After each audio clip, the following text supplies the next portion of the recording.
So, Donald Trump has declared himself king. And you would think that people would be outraged, and some are. But it was also reposted on the White House Twitter account. Folks, breaking news, we no longer live in a democracy. We gave up the keys to democracy on November 5th when people decided that it was just too much for them to elect a intelligent black and Asian woman, that instead they felt more comfortable with a white cis hetero felon who had multiple court cases against him, who is a known grifter and racist. But, Kamala Harris just didn't have the lack of melanin, right? In order to get the job. Like every day, I will tell you folks, every day, I am just beside myself that we are here. And why are we here? Because America hates women just as much as they hate people of color. That's why. Buckle up, friends. It is time for the Danielle Moodie Show. And boy, what a friggin' week it has been. Let's get started.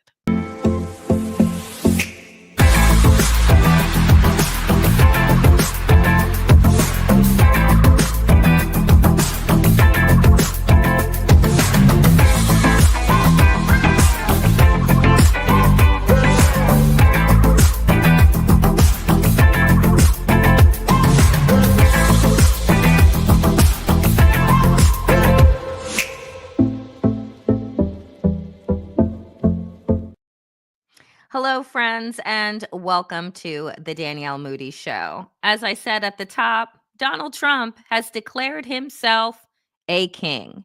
And my, this, friends, came from the White House account. This is a picture, a fake fucking Time magazine news cover that they posted and reposted Donald Trump's statement, quote, "Congestion pricing is dead. Manhattan and all of New York is saved. Long live the king." You know what? These people every fucking week test our nerves. Every single day, test the level of fuckery that we are willing to sustain, to take in, to ingest. I don't know what it is about Donald Trump and his obsession with Time magazine and the fake covers that he created and hung up in Mar-a-Lago, but the fact that this would come out from the White House account is just sickening. Not surprising, but sickening. And so there you have, right, folks. Trump receives widespread backlash to social post calling himself king. U.S. president made comparison after administration rescinded New York City's congestion pricing plan. In a separate address to reporters on Wednesday, Hochul said, quote, "New York hasn't labored under a king in 250 years. We sure as hell are not going to start now. In case you don't know, New Yorkers, we're going to fight. We do not back down, not now, not ever." Now, if you follow me and you listen to my podcast that I co-host with my friend Andy Levy at the Daily Beast, The New Abnormal, you know I can't stand Governor Hochul. This, right? An exception. You finally said the right thing. But every time that you manage, right, your performative resistance, you turn around and do dumb shit like you did right before I came on air, which is this. Hochul to seek new oversight, but won't remove Adams for now. Governor Kathy Hochul of New York is said to be planning to announce that she will not remove Mayor Eric Adams at this time, but she will seek to increase the state's supervision of New York City affairs. You see, this is the type of feckless bullshit that I am talking about that comes from Democrats. Now, earlier in the week, Kathy Hochul gathered with a group of advisors and other leading Democrats, right? Hakeem Jeffries being one of them, and other advocates to discuss what to do about the MAGA mayor, right? Because here's the thing. Eric Adams has sold out New York to Donald Trump. Eric Adams is no longer the mayor of New York City. Donald Trump is, because he's been down in Mar-a-Lago tap dancing for Donald Trump in order to receive a pardon. But his stupid ass does not realize that he is actually more valuable on the end of a fishing rod as bait than actually a free man who doesn't have any federal charges against him. Because you see, the threat, right, of federal prison is what you can hold over Eric Adams because he is a fucking criminal, which is why the Southern District of New York has not dropped the state charges against him, because he's too busy trying to save his ass by giving Tom Homan, the border czar, access to Rikers so that he can cart off undocumented people into a prison cell because they believe that immigrants are nothing but criminals in these United States. And Eric Adams has decided that New York City is no longer a sanctuary city. He has gone so far as to tell federal folks, right? You can do whatever you want. We won't stand in your way. And he has told New York officials not to criticize the Trump administration and to not stand in their way. So you tell me, look, folks want to talk about precedent, right? And we don't want to set a bad precedent of a governor removing a mayor or this white woman removing this duly elected black man from his job. The fact is, he doesn't do his fucking job, and I don't care that he is black. He's a fucking criminal and does not deserve to still hold the title and the power of mayor. He is a sellout.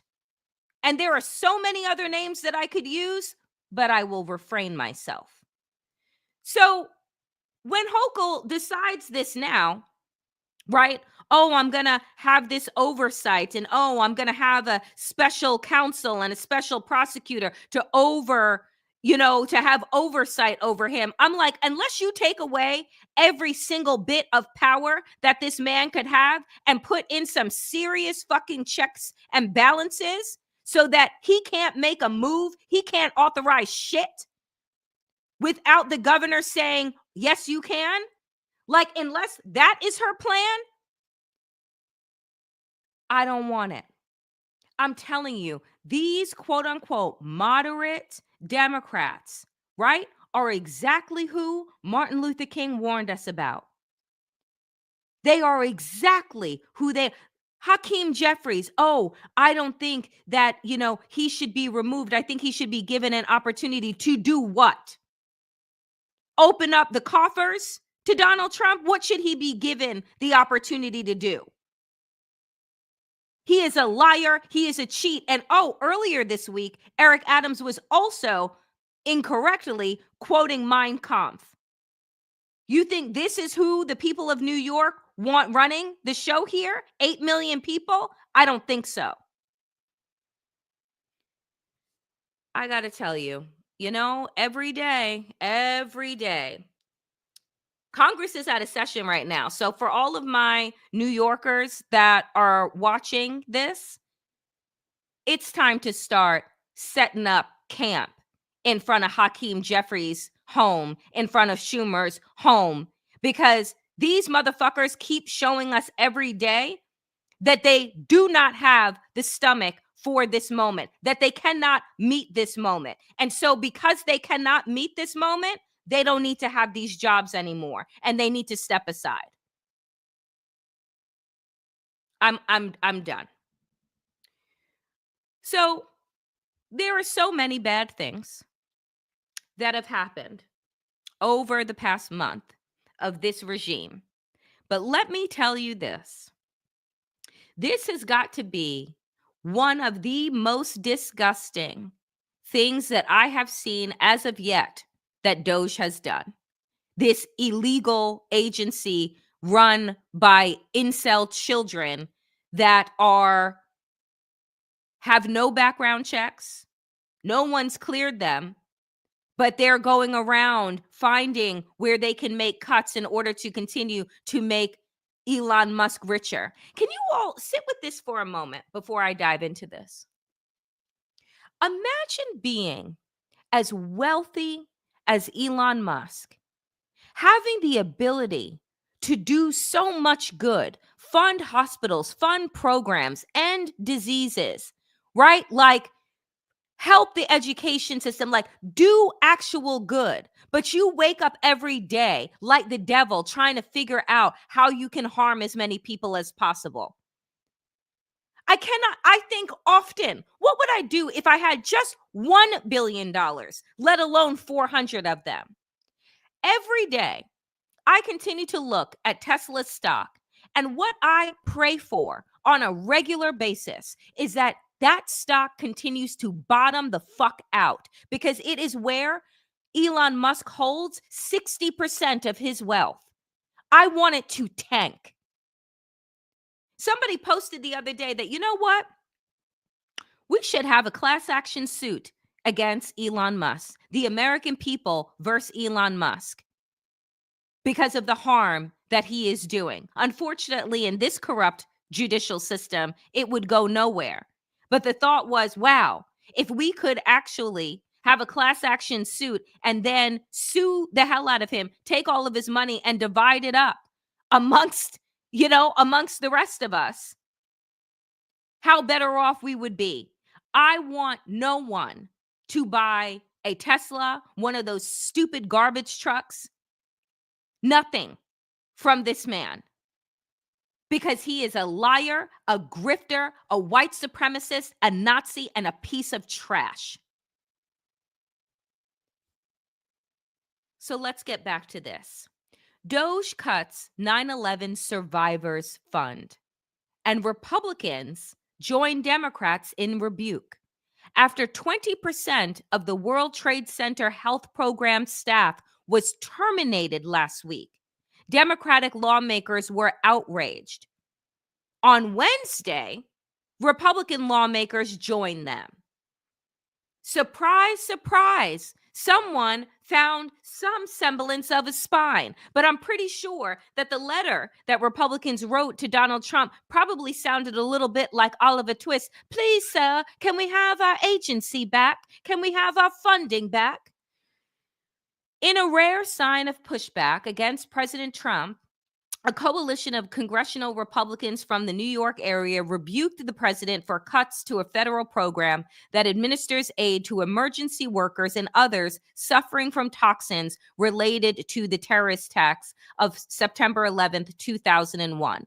In a letter to Trump, 7 Republicans urged Trump, as, quote, as native New Yorker who lived in New York City as it recovered from the 9/11 terrorist attacks, to reverse the cuts to the World Trade Center Health Program and rehire staff members who were fired several days ago. Here's the funny thing, folks.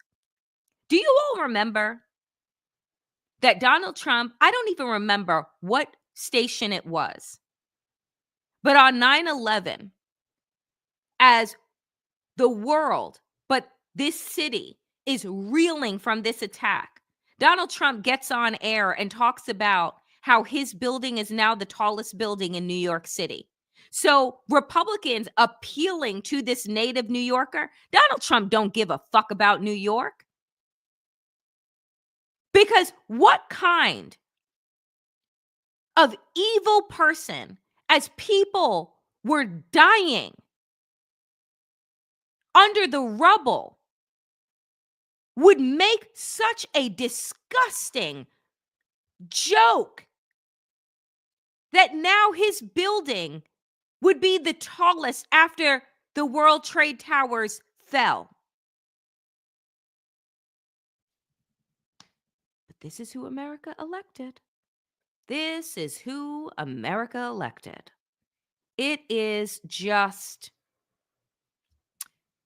So, John Field, a 9/11 responder, goes on CNN and is just beside himself because Donald Trump lied.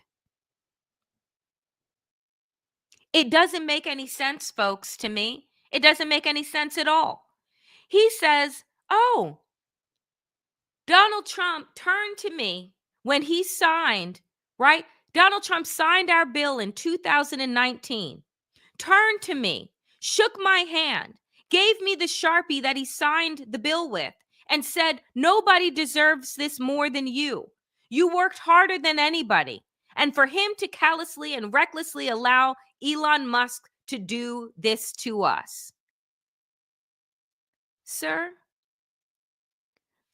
I am so grateful for the sacrifices that you made on 9/11, and I'm so deeply sorry for the health suffering that you and many 9/11 first responders are going through, which is why this program was created to begin with. But my God, to think that Donald Trump won't do it to me, but he told me that he gave me a pen and told me nobody deserves this more than me. And I believed him. Why? Because Donald Trump has shown you such great empathy? Donald Trump has shown himself to be a man of character? Why, sir, are you fucking surprised right now that Donald Trump would go back on his word? I am so sorry, and I'm disgusted by what he has given Elon Musk, an unelected fucking bureaucrat, to be able to do, to use his power to hurt I mean, folks, like, when you think of evil, there should be absolutely no other face that comes to mind other than Elon Musk. What Elon Musk has done over the last 30 fucking days is literally harm the most vulnerable people in this country and in the world. Like, if Satan had a son, I'm assuming he named him Elon. You know what? Let me not go off on a tangent. Let's continue. But I am so frustrated. And you know what? Paul, you're absolutely right. We've shown the world Americans are gullible. And I just don't know how many times Donald Trump needed to lie to people's faces for them to get it. Like, Donald Trump had literally hired contractors to do work for him that he never paid. That was the reigning theme with Trump, to never pay people. So in God's name, why would you believe this man who is a grifting, lying piece of shit that he would never turn on you? Ugh, it is, Susan, right. Americans lack critical thinking skills and discernment. And you know what? And now that they are gutting the Department of Education and ensuring that our education system is completely whitewashed and devoid of critical thinking, we know that this pattern will continue. It is, honestly, it is a travesty. It really is. But the fact that people remain shocked, to me, is the biggest tragedy of them all. because you just show yourself to be wildly ignorant. So here we have GOP lawmakers scared shitless of Trump's MAGA supporters. Someone, quick, grab me a tissue so that I can wipe the tears away. Do you think I give a good goddamn that Republicans now find themselves scared of MAGA supporters? So they are scared into doing his bidding? Mind you, I don't know. They had not one, but two opportunities to impeach Donald Trump and ensure that he would never have the ability to run again.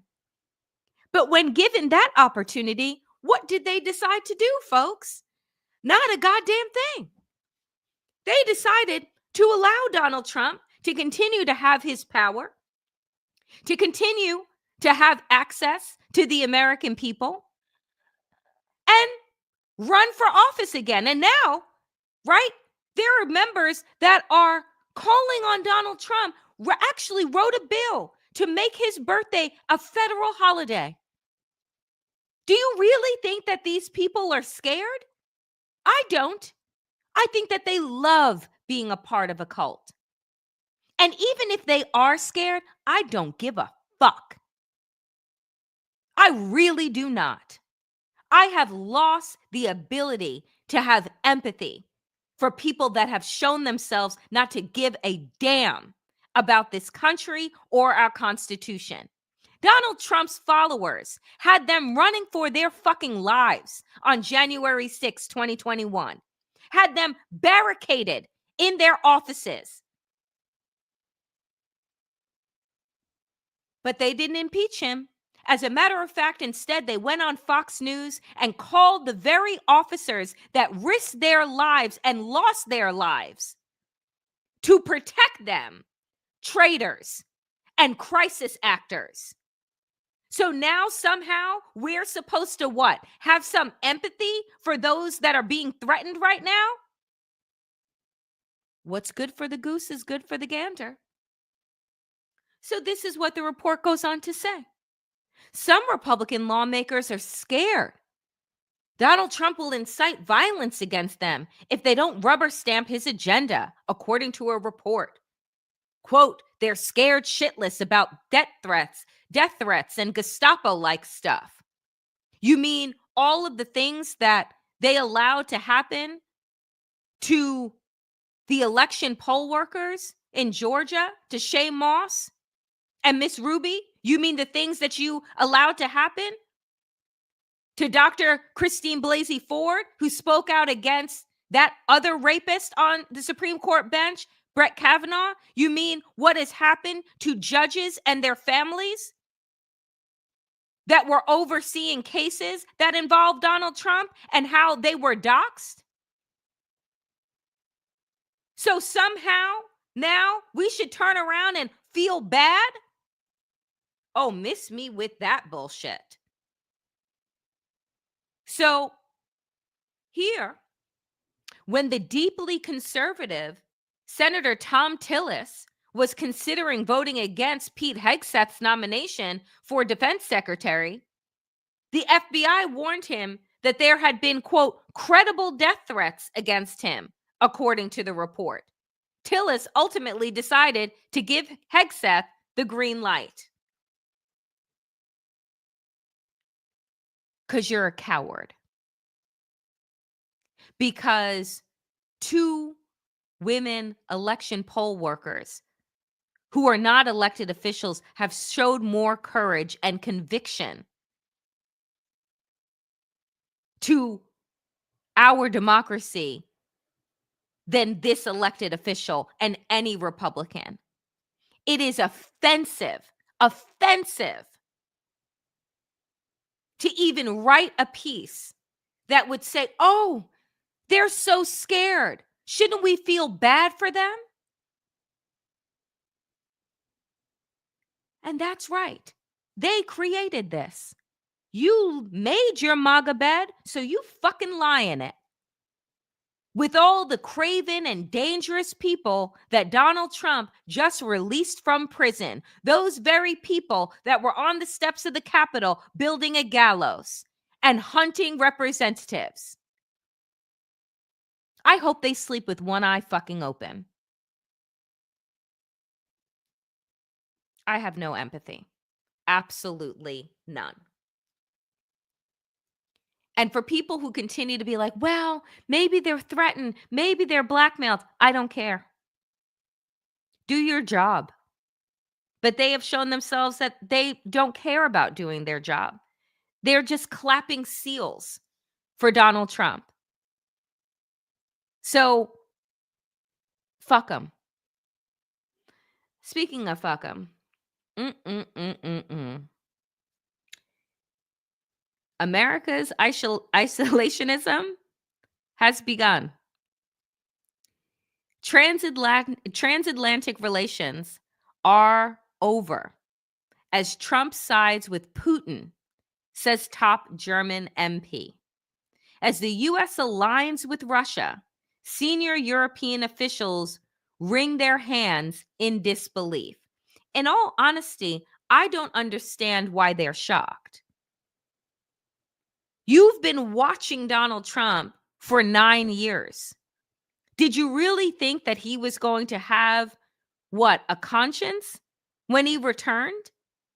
And uphold our alliances and our allies? No, Donald Trump is recreating the axis of evil with America at the head of it. Like, that is what people need to truly understand. And I know folks say, we have enough problems in the United States right now. I can't be focused on what's happening around the world. You need to be focused on all the things. Because we no longer have allies. And just like when Eric Adams is no longer useful to Donald Trump, he'll be cut loose. When Putin gets all the things that he wants, trust and believe, Donald Trump too will be cut loose. Donald Trump's verbal assault on Ukraine is a, quote, complete failure for the transatlantic alliance, according to a senior German lawmaker.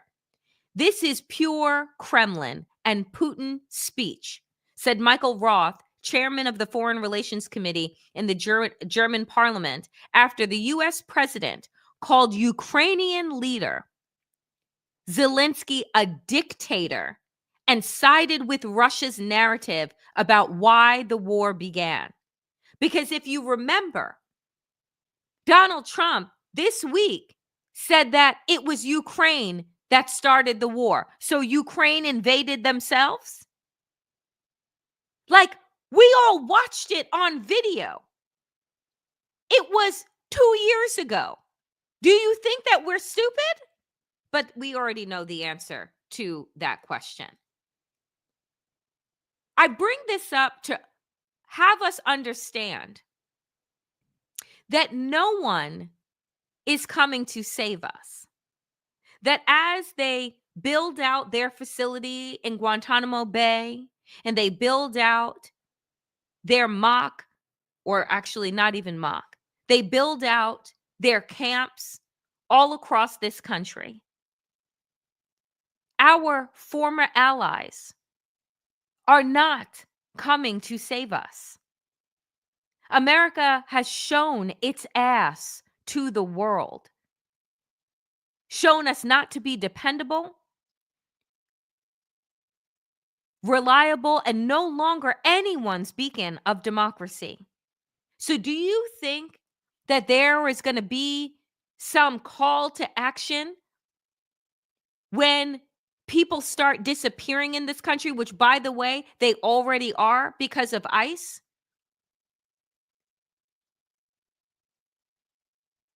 I mean, it is extraordinary to realize that America no longer has any allies. No one trusts us anymore. One of my producers just recently went to Portugal on holiday. And I will tell you that when he was in Portugal, people were asking, "Where are you from?" He says, "The United States, New York." And they say, "Where are you on what's happening in your country?" Like, you know, kind of trying to figure out who did you vote for? And he's like, "No, no, no, no, no. I'm not a Trumper. I voted against him. Many of us voted against him." And then the people are like, "Oh, thank God." Because there were people in here from Alabama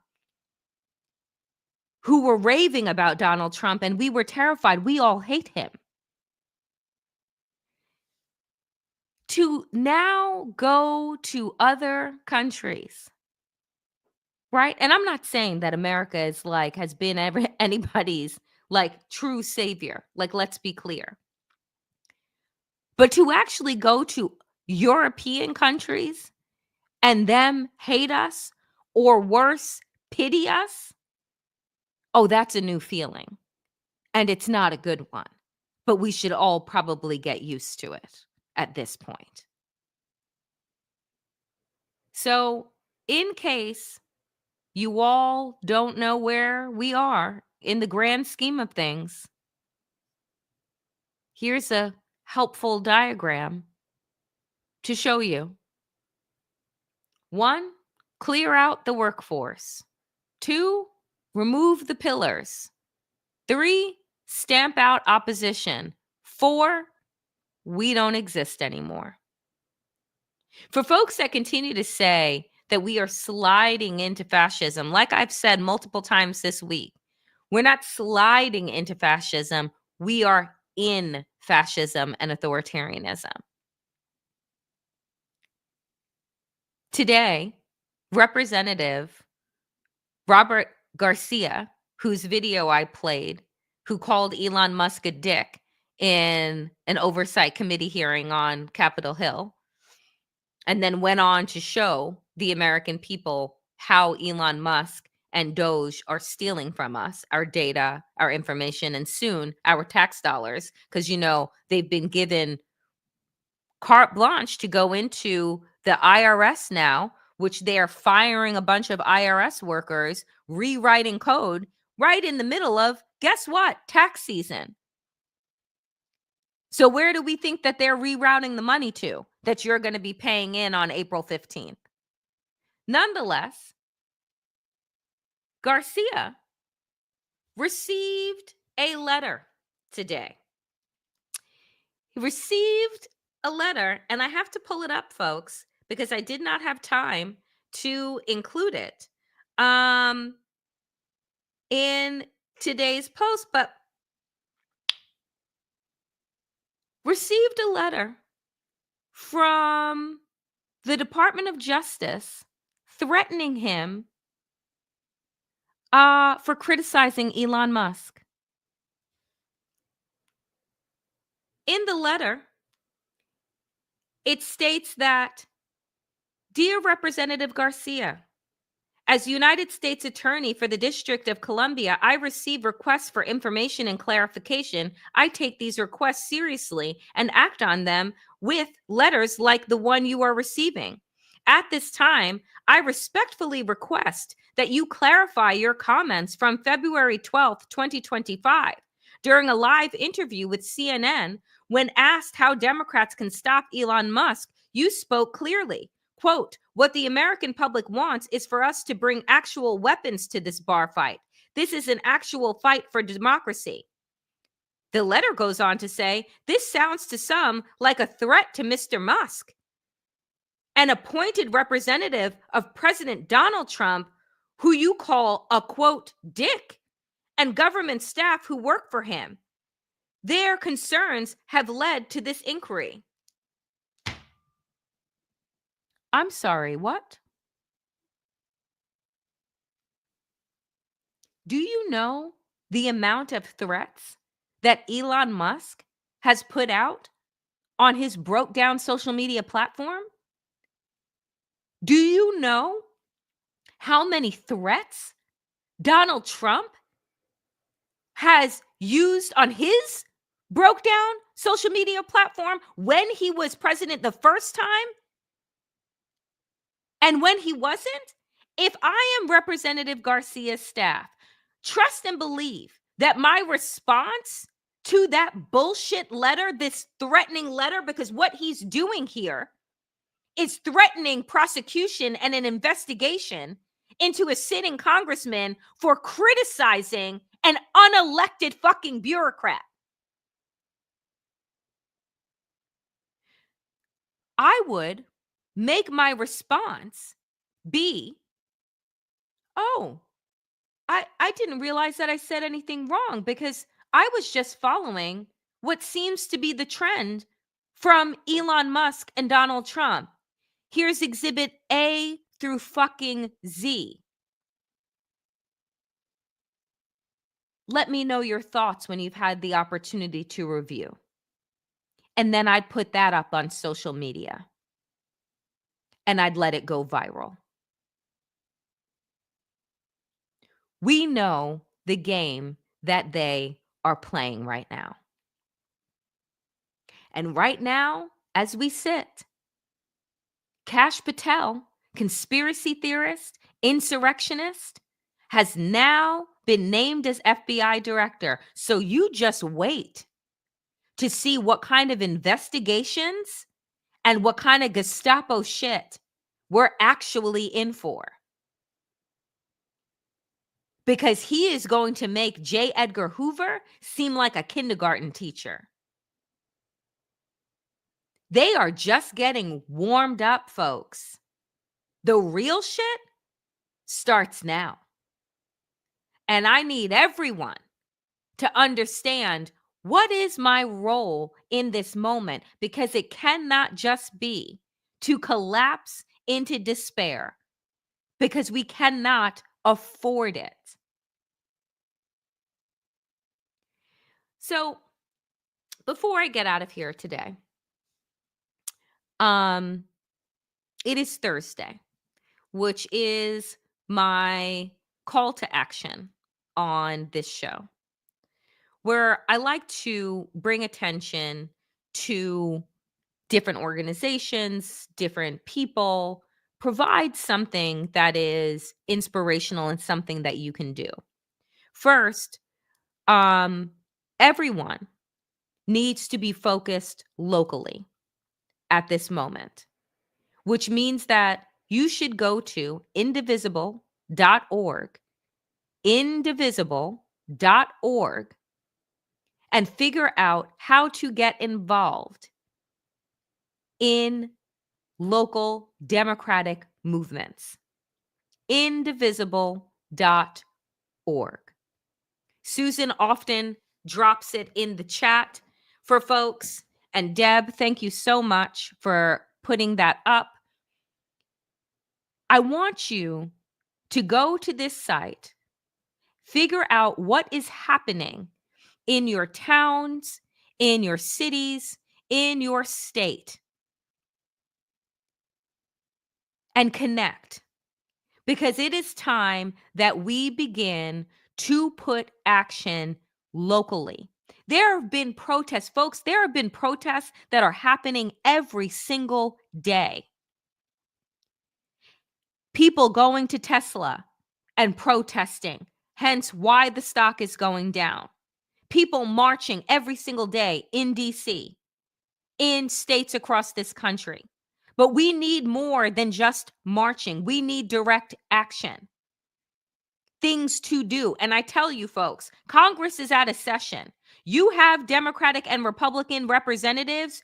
You go make their lives very uncomfortable, because that's what their abdication of duty is doing to the rest of us. I don't even know why they're out on recess. It's not as if they have been working hard at all. These boycotts that have been happening for Tesla, for Target, they are working. But there is more work that can be done, and particularly done at the local level. So I encourage you all to go to indivisible.org and see what is happening in your local area and how you can get involved. It is not enough to just be outraged. We need to use that outrage in a strategic way in order to have real change happen. Know your elected officials' contact information. They all have local offices. Again, check out usa.gov/elected officials. These are the actions that I want us, damn nation, to be taking each and every week. And if everybody that was watching right now got one other person, two other people, folks, you see how we can grow into a movement and not just be here for one another, which I appreciate so much, but that we have real directives that we are taking out of this show and into the streets. And again, if you are looking for where can I find my role, this is one of my favorite sites, buildingmovement.org, where you can also get information from, as well as the 50150 movement that has been organizing the protests across 50 states. They are going to continue. And every single person has a role to play in this moment. You have to figure out where you fit in. So before I get out of here today, it's been a hard week, and every week seems to get harder than the next. And I'm always honest with all of you that, I appreciate all of your encouragement and all of your comments that I read that tell me to keep going and to breathe and to, and that you appreciate my advocacy. But some days, I'll be honest, I'm in tears, right? Then I wipe them, I take deep breaths, I meditate, and I get back to it. But I do allow myself to have those breakdowns because I am human. But like I said, I've gone back to the gym, right? Because I need to put this energy into something else. I'm calling it my resistance workouts, right? If you are not somebody that is like, yeah, I don't really like working out, think of it as preparing and building strength for the resistance, right? That's what I think about every day now when I am lifting weights. I'm like, I'm getting my mind and my body together, right? Because we need to be clear. We need to be strong mentally, physically, spiritually. So I came across an incredible Substack. John Pavlovitz writes this beautiful Substack. And I came across this recent post of his. And it was probably maybe not recent. It was earlier this month. To hell with despair. This is the darkness we were made for. And I want to offer some pieces from his writing. And I encourage you to check out his Substack. And when you're on Substack, sign up for the Damn Digest as well, because I am posting on Substack as well. Here's what he writes. I never want to be the purveyor of false hope or toxic positivity here. I'll never shy away from the truth in order to avoid being the bearer of bad news. Yes, the headlines are undoubtedly grim. Yes, the human rights attritions are tangible. Yes, the number of people seemingly oblivious to the dangers are massive. Yes, the destructive work of the bigots is breathtakingly prolific. And yet, all of that doesn't really matter to you and me. These facts are almost irrelevant when it comes to the truth of who we choose to be. The day we allow miserable people to define who we are is the day we can hang it the hell up and just join in the growing parade declaring America's demise. He goes on. Right now, the hateful people are trying to overwhelm us into despair and resignation, and so resolute joy will be our resistance. My friends in Austin reminded me that while the night seems to be falling all around us, this is the moment we need to be those who refuse to comply. Good humans, we need to explode outward from our cores right now with all the courage, love, and mercy we have so that those who arrive long after our passing will benefit from the light we create in these days. If ever we needed the good people, we need them now. This is the darkness we were made for. Folks, his words are so true.